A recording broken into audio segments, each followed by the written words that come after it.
El Seguro Social es un programa que financia o administra el gobierno para satisfacer las necesidades básicas de las personas sin recursos.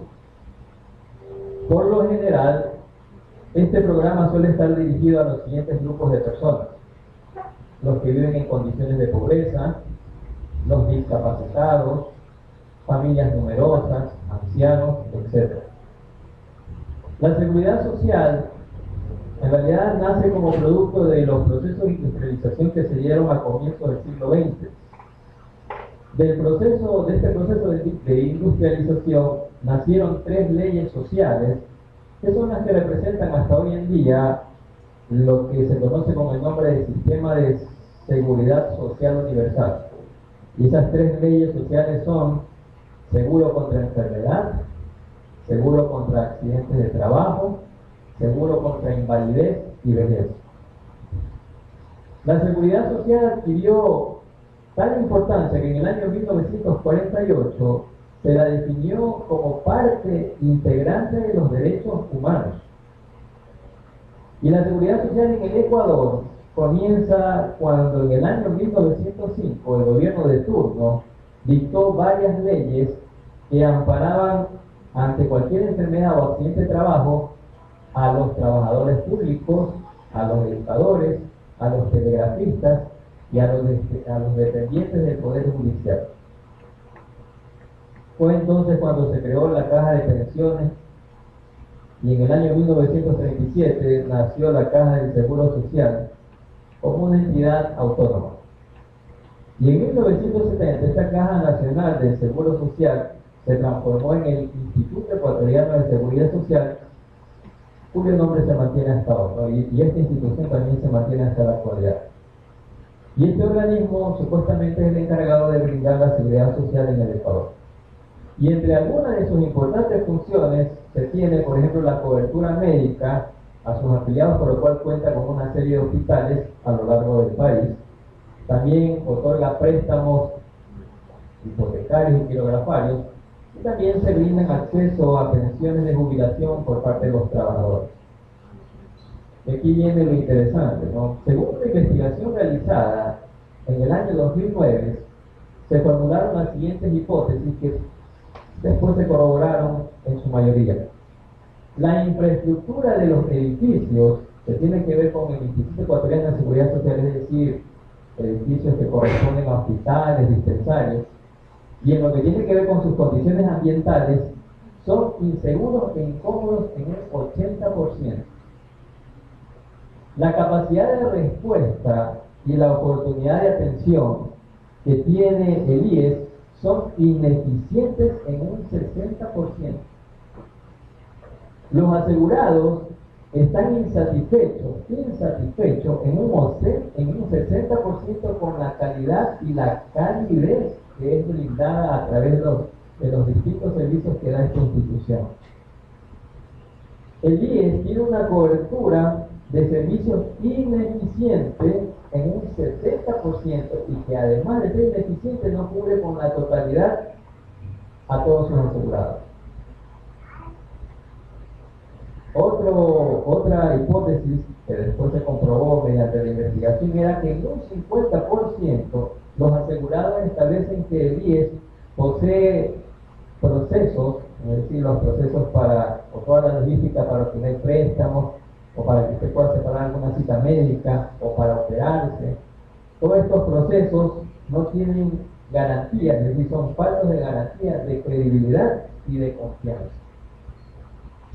Además, el personal no muestra mucha empatía hacia los clientes en un 50%. Y los asegurados han percibido una falta de mejora en un 80%. El IES no mejora. Y esto es opinión de encuestados. Y el 80% opina esto. Queridos hermanos, obviamente mi intención en esta mañana no es venir a hablar de la institución encargada de velar por la seguridad social en el Ecuador, de cada uno de sus afiliados. El motivo de este mensaje es hacerle caer en cuenta del privilegio que es servir al Dios vivo y verdadero, quien sí sabe recompensar a quienes trabajan en su obra, y además todos los que trabajan, todos los que trabajamos en su obra, tenemos garantizado un seguro social, el seguro social de Dios, que no tiene ni punto de comparación con el seguro que tenemos a través de nuestros trabajos seculares. Entonces voy a empezar a hacer una comparación entre ambos seguros. Por ejemplo, la población cubierta por ambos seguros. Según datos estadísticos, hasta noviembre del 2012, en el Ecuador había 339.398 empleadores, es decir, personas que tienen empleados asegurados a nivel nacional. Y en lo que respecta a afiliados al Seguro Social, habían 2.487.723 personas. Si contamos que, y esto a noviembre del 2012, si contamos que la población a noviembre del 2012 era de 15.500.000 habitantes, el porcentaje de personas afiliadas es apenas de 16%. Ahora, ¿sabían ustedes que según el Servicio de Iglesias Evangélicas de Alemania para el Desarrollo, una institución encargada de llevar estadísticas acerca de todo lo que tiene que ver con la confesión cristiana evangélica, para el año 1985, según estadísticas de esta agrupación, había 1.316 templos, y actualmente aproximadamente hay 3.500 templos evangélicos, casi un crecimiento del 166%. En relación a los cristianos evangélicos, en el año 1985, el 3.28% de la población era evangélica, y actualmente somos casi cerca del 15% de la población. Es un crecimiento increíble. Y fíjense que este 15% es casi la cantidad de afiliados que tiene IES a nivel país.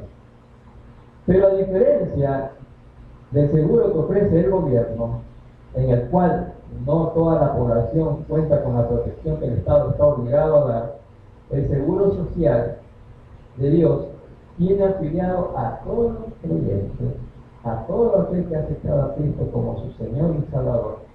Y es más, y empieza a utilizar los beneficios desde el primer día de su conversión. Esta es una promesa que en realidad está dada para todos los creyentes. Sí. Miren lo que dice el Salmo 34, versículo 7. En Salmo 34, versículo 7, que muestra una de las bendiciones, uno de los beneficios del seguro social de Dios, dice: el ángel de Jehová acampa alrededor de los que temen y los defiende. Y miren otra promesa, Malaquías 3:16. Malaquías 3:16, entonces los que temían a Jehová hablaron cada uno a su compañero, y Jehová escuchó y oyó, y fue escrito el libro de memoria delante de él para los que temen a Jehová y para los que piensan en su nombre. En realidad, entonces, el seguro social de Dios nos cubre a todos. Alrededor de todos acampa el ángel de Jehová, de todos los que temen a Dios. ¿Y qué áreas están cubiertas por el seguro de Dios y por el seguro que a través de nuestro trabajo secular podemos obtener?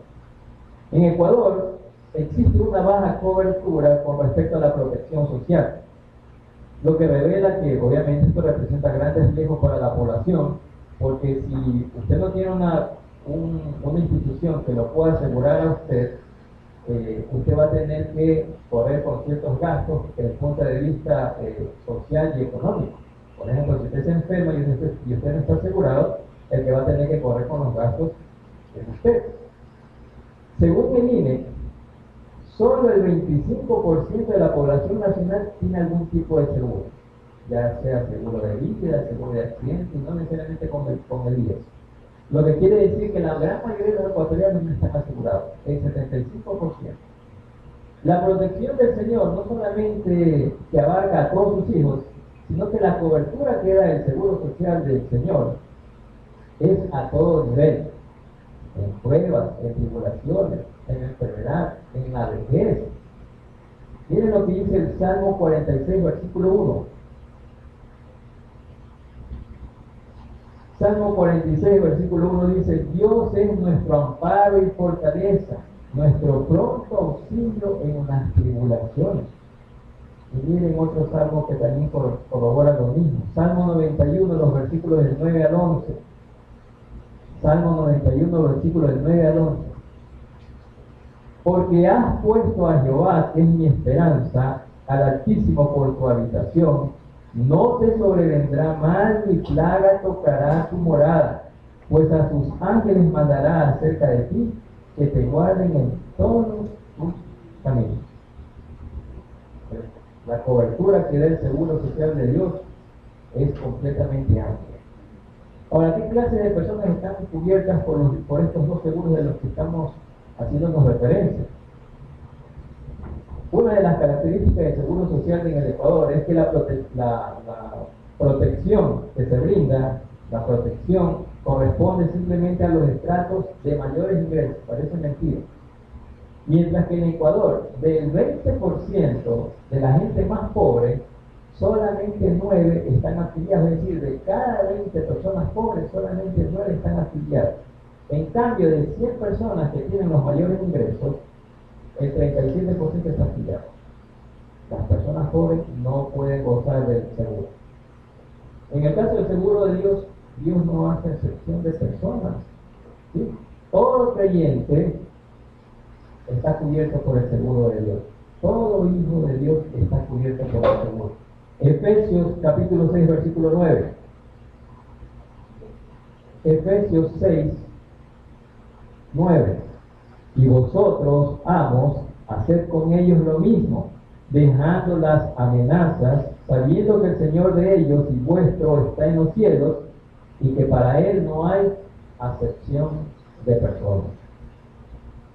Bien, y veamos una última diferencia: la capacidad de respuesta. ¿Sí? Según encuestas, el 60% de los afiliados al Seguro Social del Ecuador se encuentran insatisfechos por la capacidad de respuesta de esta institución. Es decir, usted para separar o para obtener una cita médica lo tiene después de un mes, para operarse, quién sabe qué otro tiempo más. Para los préstamos sí son rápidos, no sé si qué, ¿no? Porque se llaman intereses, eso sí es rápido. Pero ¿qué hay del seguro de Dios? Del Seguro Social de Dios. Salmo 91, versículo 15. Salmo 91, versículo 15. Me invocará y yo le responderé. Es instantáneo. ¿Sí? Es de acuerdo, es en el tiempo de él, pero es exactamente para cubrir nuestras necesidades en el momento oportuno. Me invocará y yo le responderé. Con él estaré yo en angustia, lo libraré y le glorificaré. La respuesta del Señor siempre es oportuna, garantizada, que es dada en el tiempo, en el mejor tiempo para nosotros. Bien, pero ¿qué hay que hacer para comenzar a beneficiarse del Seguro Social de Dios? Trabajar, hermano. Trabajar para el Señor. Y hay algo que debería de preocuparnos a todos nosotros de sobremanera, y es la voluntad de Dios. Los creyentes deben estar muy preocupados de la voluntad de Dios. Y la voluntad de Dios es que trabajemos, no solo secularmente, sino que todos trabajemos en su obra. Veamos algunas características del trabajo en general. El trabajo, para empezar, es parte del plan de Dios. Cierto capataz, en un proyecto de construcción, tenía como trabajadores a 10 hombres. Eran muy perezosos, por cierto. Y un día se decidió a emplear un poco de astucia para lograr que trabajaran. Y les dijo lo siguiente: tengo una tarea facilísima y quiero que el más flojo de ustedes levante la mano y se ofrezca para hacerlo. De inmediato, 9 de los 10 hombres levantaron la mano. Y el capataz le preguntó al 10º, le dice al hombre que le había levantado la mano, le dijo: ¿por qué me levantaste la mano? Y el hombre le respondió: me dio pereza. Quizás algunos de ustedes han trabajado con personas que se parecen a estos hombres, ¿no? Ante esta situación vale entonces hacer una pregunta: ¿en qué caso el trabajo será una carga? Yo creo que no, definitivamente no. El trabajo es algo bueno. Dios creó el trabajo como parte de la vida humana, y el trabajo entonces no debe vérselo como algo que tenemos que hacer, por ejemplo, para sobrevivir. Muchas veces que decimos trabajamos para sobrevivir. Antes bien, si el trabajo es de origen divino, debe vérselo como algo muy bueno en nuestras vidas, muy bueno y esencial. Aunque el trabajo, al igual que todo aspecto de la vida humana, ha sido afectado por el pecado, esto no quita que el Señor desea que su pueblo trabaje. De hecho, como decía hace un rato, el trabajo forma parte del plan de Dios para nosotros.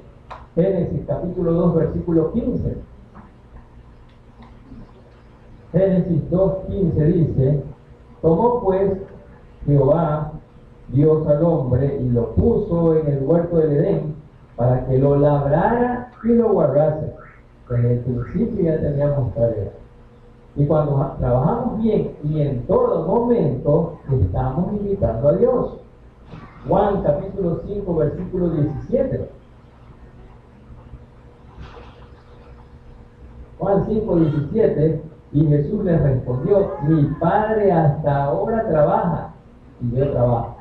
Es cierto que Él descansó el último día en la creación, ¿sí? Pero Él sigue trabajando en la obra de la salvación, ¿sí? Buscando más vida. Él lo sigue haciendo, día a día. Pero no solamente, queridos hermanos, debemos aspirar a tener un trabajo secular, porque también deberíamos anhelar trabajar en la obra del Señor. Ahora, nadie quita que trabajando secularmente, de alguna manera estemos directa o indirecta, estemos contribuyendo al engrandecimiento de la obra de Dios. Muchos textos hacen referencia a esto de trabajar en la obra de Dios. Miren lo que dice primera carta de Pablo a los Corintios, capítulo 15, versículo 58. Primera carta de Pablo a los Corintios, capítulo 15, versículo 58. Así que, hermanos míos, amados, estad firmes y constantes, creciendo en la obra del Señor siempre, sabiendo que vuestro trabajo en el Señor no es en vano. Segunda carta de Pablo a los Corintios, capítulo 6, versículo 1. Otro versículo que hace referencia al trabajo en la obra del Señor. Segunda a los Corintios, capítulo 6, versículo 1. Así pues, nosotros, como colaboradores suyos, os exhortamos también a que no recibáis en vano la gracia de Dios, como colaboradores suyos. Y una última referencia bíblica, Hebreos 6:10. Hebreos capítulo 6, versículo 10, porque Dios no es injusto para olvidar vuestra obra y el trabajo de amor que habéis mostrado hacia su nombre, habiendo servido a los santos y sirviéndoles aún. Como podemos darnos cuenta, queridos hermanos, nosotros no solamente deberíamos trabajar para el Señor, sino que en estos textos se nos señala que no hay otro mejor creador que el Señor, puesto que Él no olvida absolutamente nada de lo que hagamos en su obra. Él todo lo tiene presente. Se dice que Dios no es deudor de nadie, ¿no? Y es que la medida de dar que tiene el Señor, que tiene Dios, es infinitamente más grande que la medida de dar que tiene cualquier ser humano. Ahora, ¿cuáles son las recompensas por trabajar en la obra del Señor? Además de estar afiliado automáticamente al Seguro Social de Dios, el trabajador, el siervo de Dios, recibe su salario. Recibe su salario, hermano. Dios va a pagarle al creyente y le va a pagar bien, pero primero debe trabajar, pues. ¿Sí? Segunda carta de Pablo a Timoteo, capítulo 2, versículo 6. Segunda carta de Pablo a Timoteo, capítulo 2, versículo 6. El labrador, para participar de los frutos, debe trabajar primero. Debe trabajar primero. Y veamos lo que decíamos que el Señor paga muy bien. Mateo 19, 29. Mateo capítulo 19, versículo 29. Y cualquiera que haya dejado casas, o hermanos, o hermanas, o padre, o madre, o mujer, o hijos, o tierras por mi nombre, recibirá 100 veces más y heredará la vida eterna. Además, recordemos que para el Señor todo obrero es digno de su salario. Todo obrero es digno de su salario. Así lo dice el Evangelio de Lucas, el capítulo 10, versículo 7. Evangelio de Lucas, capítulo 10, versículo 7 dice: y posad en aquella misma casa, comiendo y bebiendo lo que os den, porque el obrero es digno de su salario. No os paséis de casa en casa. ¿Qué otra recompensa recibe un creyente por trabajar en la obra del Señor? Recoge frutos para vida eterna. Esto, es decir, todo, absolutamente todo lo que hacemos, lo que hace un creyente en la obra del Señor tiene un inmenso valor. Es decir, la obra del creyente es duradera, dura para siempre. Juan capítulo 4, versículo 36. Juan 4:36 dice: y el que ciega recibe salario y recoge fruto para vida eterna, para que el que siembra goce juntamente con el que ciega. Otra recompensa que recibe el creyente por trabajar en la obra del Señor es que siente gozo de trabajar para Él, siente gozo. El trabajador, el siervo de Dios, experimenta gozo al servir a Dios. Y no solo esto, sino que experimenta el gozo de trabajar junto con otros siervos, con otros obreros en la viña del Señor. Y es que en la obra del Señor, hermanos, no hay envidia, no hay conflictos. Todos trabajamos por igual y nos regocijamos juntos. Lucas capítulo 15, los versículos del 6 al 7. Evangelio de Lucas 15, los versículos del 6 al 7. Y al llegar a casa, reúne a sus amigos y vecinos diciéndoles: gozaos conmigo, porque he encontrado mi oveja que se había perdido. Os digo que así habrá más gozo en el cielo por un pecador que se arrepiente que por 99 justos que no necesitan de arrepentimiento. Fíjense, alguien encuentra una oveja perdida, usted convierte logra que alguna persona que no conocía al Señor se convierta. ¿Qué sucede? Hay regocijo entre los hermanos, regocijo en la iglesia. El regocijo es general, en otras palabras. Otra recompensa es que el trabajador tiene el privilegio de trabajar en una labor específica en la obra de Dios. Al trabajador de Dios, al siervo de Dios, se le da el privilegio siempre de tener una parte específica en la gran obra de Dios. Todos tenemos algo que hacer, algo específico que hacer. Aquí nadie puede decir: no hay trabajo para mí, hay otro que está haciendo lo mismo que yo quería hacer. No, siempre hay algo en la obra del Señor que nosotros podamos hacer. Puede que usted siembre, puede que otro coseche. Lo importante es que cada hombre, cada creyente tiene una labor, tiene su tarea específica en la vida del Señor. Hermanos, la tarea es demasiado grande para un solo hombre. Por eso se necesita de todos los creyentes. Y la Biblia nos ilustra acerca de esta realidad. Primera carta de Pablo a los Corintios, capítulo 3, los versículos del 6 al 8. Primera carta de Pablo a los Corintios, capítulo 3, los versículos del 6 al 8. Yo planté, Apolos regó, pero el crecimiento lo ha dado Dios. Así que ni el que planta es algo, ni el que riega, sino Dios que da el crecimiento. Y el que planta y el que riega son una misma cosa, aunque cada uno recibirá su recompensa conforme a su labor. Es decir, todos estamos trabajando en la misma obra, hermano.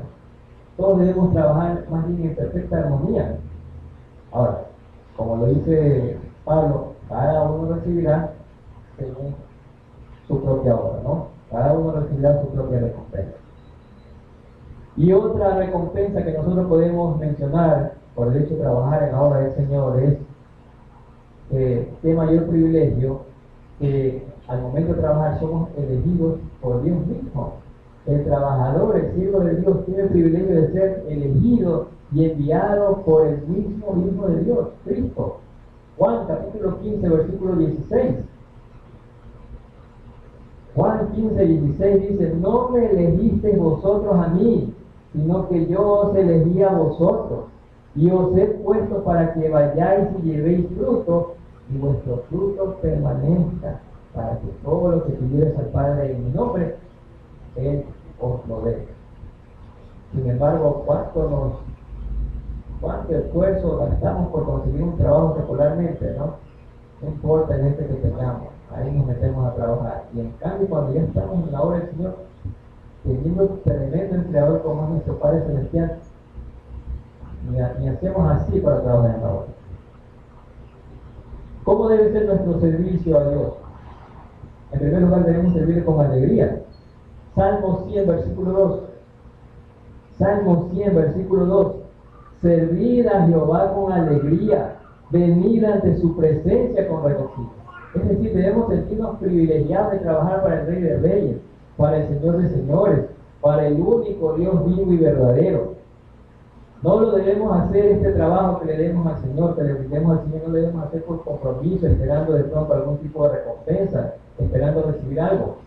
Pues de hecho, yo creo que ya estamos recibiendo muchas cosas, y sin costo alguno, y más aún, sin merecerlo. Todo lo que recibimos del Padre es por gracia, movido por su gran misericordia. ¿Cómo también debe ser nuestro servicio? Debemos servirle siempre, continuamente, hermano. Daniel capítulo 6, versículo 16. Daniel 6, 16. Entonces el rey mandó y trajeron a Daniel y le echaron en el pozo de los leones. Y el rey dijo a Daniel: el Dios tuyo, a quien tú continuamente sirves, Él te libre. No sirvamos a Dios por necesidad, hermanos, ni por temporadas. No sirvamos a Dios solamente porque tenemos alguna necesidad, alguna enfermedad. Ahí nomás nos acordamos del Señor. Sirvamos continuamente a Dios. Aún, hermanos, cuando no sea el mejor momento que estemos viviendo. En todo momento debemos servir al Señor.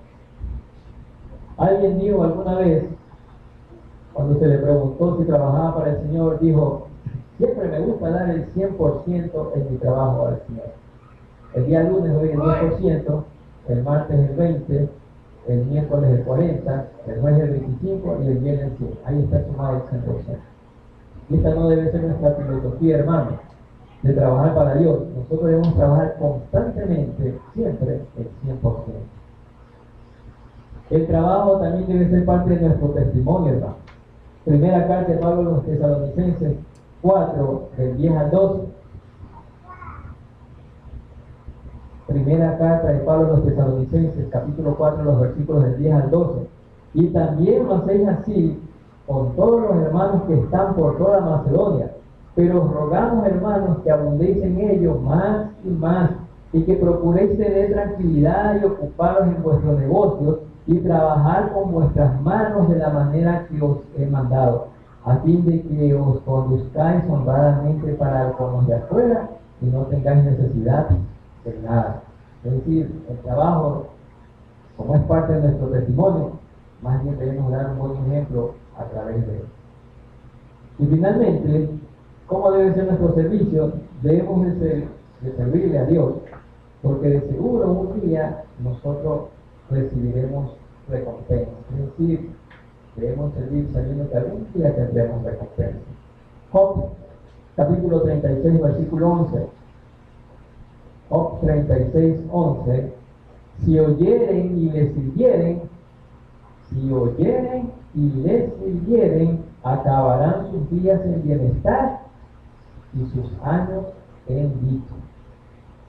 Hermano, Dios sabe lo que usted hace por Él. Nada ni nadie podrá quitarle a usted todo lo que usted ha hecho por el Señor. Por eso, hermano, es que hay una gran diferencia, y es notoria la diferencia entre un creyente que vaya a sirve a Dios y un creyente que no sirve a Dios. Bien, una de las necesidades básicas de todo ser humano es la seguridad, hermano. Por ejemplo, toda persona anhela sentirse seguro en el matrimonio, ¿no? Toda persona también necesita sentirse seguro en lo financiero. Toda persona también necesita sentirse segura en el trabajo que está realizando. Y esta noche hemos visto, esta mañana, hermanos, hemos visto que a nivel de trabajo secular, el gobierno trata de brindarle seguridad social a todo trabajador. Lamentablemente, no lo ha logrado. Y en base a esto es que establecimos justamente comparaciones entre el Seguro Social de Dios y el Seguro Social del Estado. Vimos, por ejemplo, que la posición cubierta por el seguro del Señor es completa, mientras que a duras penas el 16% de los ecuatorianos están asegurados a través del IVA. El seguro del Estado cubre solamente ciertas áreas y está catalogado como un 70% ineficiente. El Señor cubre todas las áreas y de seguro cada uno podrá catalogar ese servicio un 100% eficiente. Las clases de personas que están cubiertas por el seguro son apenas, decíamos, de los pobres un 9% y de los que tienen ingresos aceptables el 35%. Para el Señor no hay acepción de personas. Y finalmente veíamos que la capacidad de respuesta que tiene el seguro del Estado es 60% insatisfecho. El Señor responde rápido. Además, el Seguro Social de Dios lo tenemos gratuitamente, decíamos, al momento de que aceptamos a Cristo como nuestro Señor y Salvador.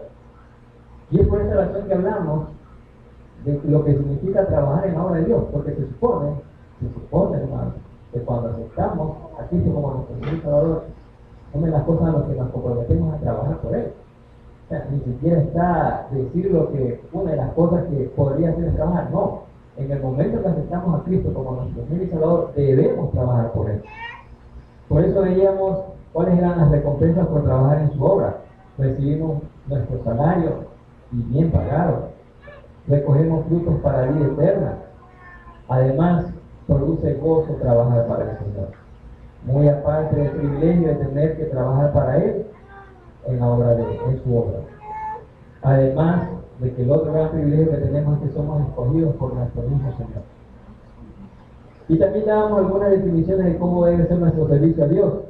Debemos servirle con alegría, continuamente, porque es parte de nuestro testimonio y debemos hacerlo muy bien y estar seguros de que algún día recibiremos recompensa.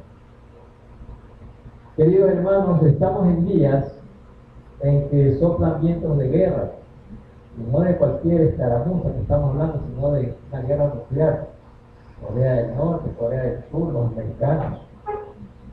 Yo estoy seguro que no es la primera vez ni será la última.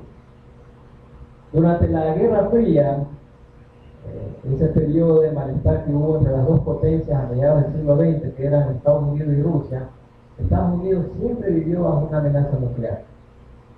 Y yo leí que durante la crisis, hubo una crisis en Cuba en el año 1962, en que parecía que Estados Unidos estaba al borde del aniquilamiento. Para todos los habitantes, esta era una situación muy angustiante. Y uno de los recuerdos más tristes de aquella época es que siempre hacían ejercicios de seguridad en las escuelas. Entonces lo que hacían era, sonaban una alarma y todos debían esconderse debajo de los pupitres para protegerse de la bomba atómica. Como que si esa era la gran protección, ¿no? ¿Sí? Todos sabemos que ante una amenaza atómica, ante una explosión atómica, el ocultarse debajo de los pupitres como que no ayuda en nada, ¿no? Pero estos ejercicios justamente se daban con la finalidad de dar una falsa sensación de seguridad. Y qué pena que esa es la misma falsa sensación de seguridad que tenemos todos cuando pensamos que con tener y con cumplir con un trabajo secular lo tenemos absolutamente todo. ¿Sí? ¿Por qué la gente busca trabajar secularmente? Por el caso me estoy diciendo que no trabajen, ¿no? ¿Sí? Bueno, la gente creo que busca trabajar secularmente por varias razones, ¿no? Para mantenerse, para cubrir sus necesidades, para tener un seguro social.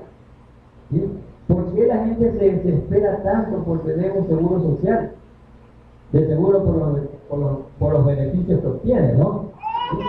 Aunque insuficientes, aunque ineficientes, buenos algunos, malos otros, oportunos, como quiera catalogárselos, algún beneficio le toca a usted como afiliado. ¿Sí? ¿Por qué los creyentes no se detienen, no se desesperan con esa misma desesperación para trabajar en la obra del Señor? ¿Por qué? ¿Es que acaso desconocen que nosotros también tenemos un seguro social por parte de Dios. Y este seguro es perfecto, no tiene falencias, porque es dado por Dios, que es perfecto, lo cubre todo. ¿Por qué siempre tenemos que poner excusas para trabajar en la obra de Dios? ¿Por qué le damos más prioridad al trabajo secular y no al trabajo espiritual? Insisto, no estamos diciendo de aquí que no debemos trabajar secularmente hablando. Pero lo que pasa es que creo yo que más somos propensos a decir este tipo de trabajo por esos beneficios temporales y rápidos que tenemos.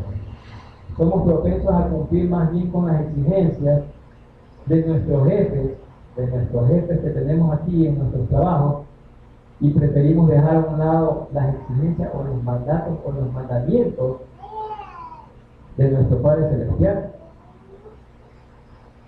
Recuerde, querido hermano, que tenemos un seguro social de parte de Dios que es para todos los creyentes y cubre todas las áreas. No tenemos un seguro social cualquiera.